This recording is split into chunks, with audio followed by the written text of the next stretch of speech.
Derby for Life.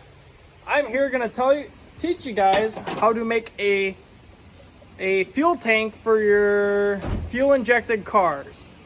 It is very simple, very easy to do. It just takes time and a little bit of money.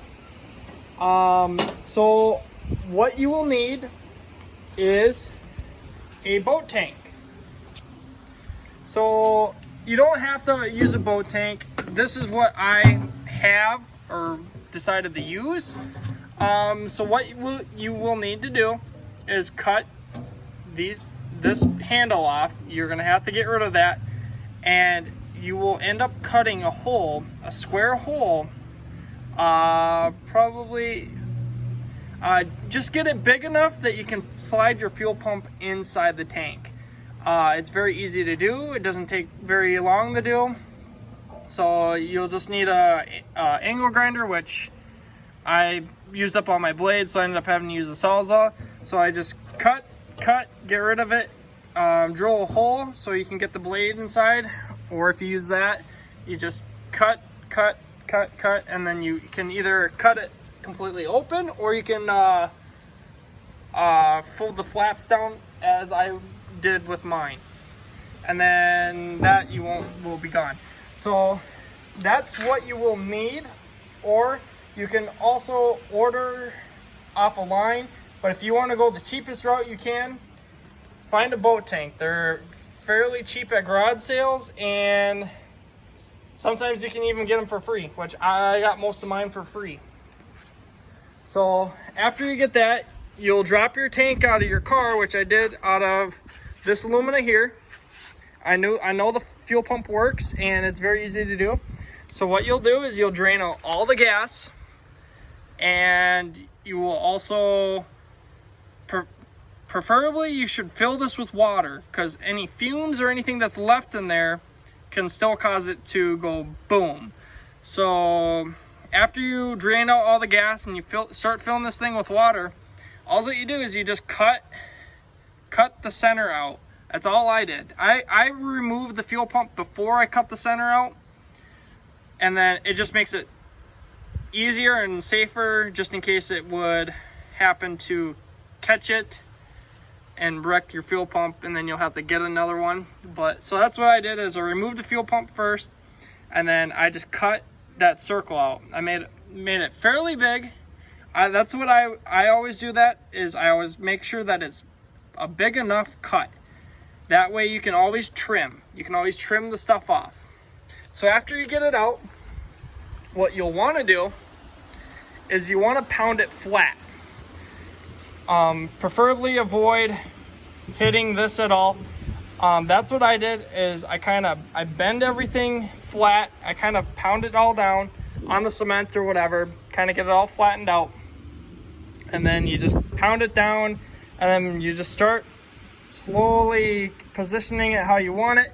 And then what I do is, I don't have the thing anymore, but this thing is called Seal All. It's for fuel stuff and whatever else.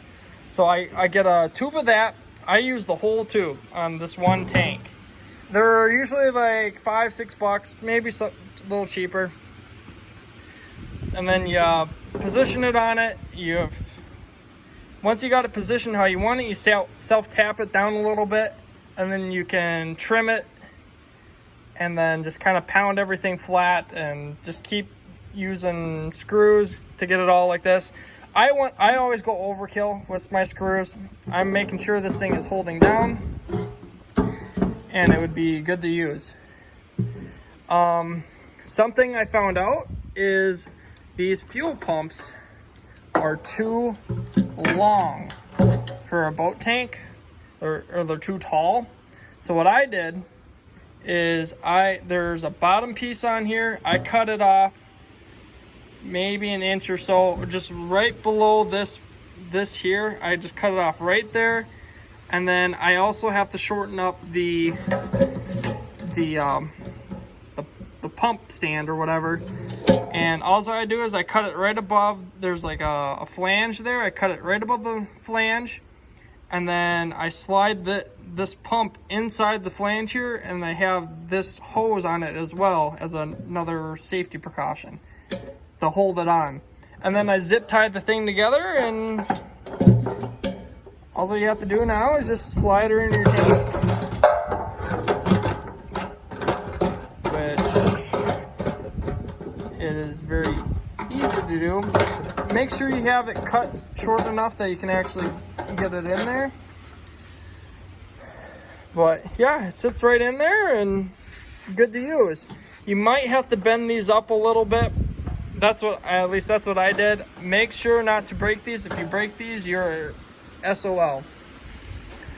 But don't have, and then you got the you got the same plug, so you don't have to rewire anything. All that you got to do is just plug it back together, and you got a tank for every Lumina or whatever else. If you want to, you just don't want to use the plug, you cut it, which I did over here because I built this tank a couple years ago now.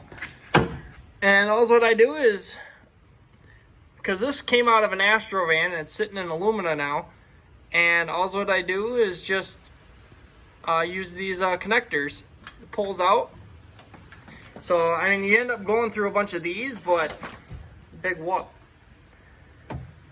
But every tank you move it to, all you do is just gotta match up the wiring and you're golden. But it's very simple, guys, very easy to do. It's just time consuming. So this is how you guys build a boat tank. I'm sure there's a bunch of different ways to do it, and you can actually, which I have one there that's home. I didn't buy it. It was given to me by a friend derby driver. And he actually made that tank. So if you want a bigger tank that holds more gas, there you go. I don't know how well these will actually go. I mean, I'm sure they'll last quite a while for that. I mean, usually derbies for compacts they can range from 5 minutes to half an hour. And it would be nice to have a bigger boat tank, but for how long they usually last, don't really need them that big. I got to build up a little stand for this yet, and this thing will be good to go. I'm going to get some paint on this, and I think that's about it. But thank you guys for watching all my videos. I appreciate it. Hope you guys enjoyed this informational video on how to build a gas tank. It's very simple, very easy to do. But thank you guys for everything. Hope you like this video. Don't forget to like and subscribe, and we'll catch you guys all in the next one.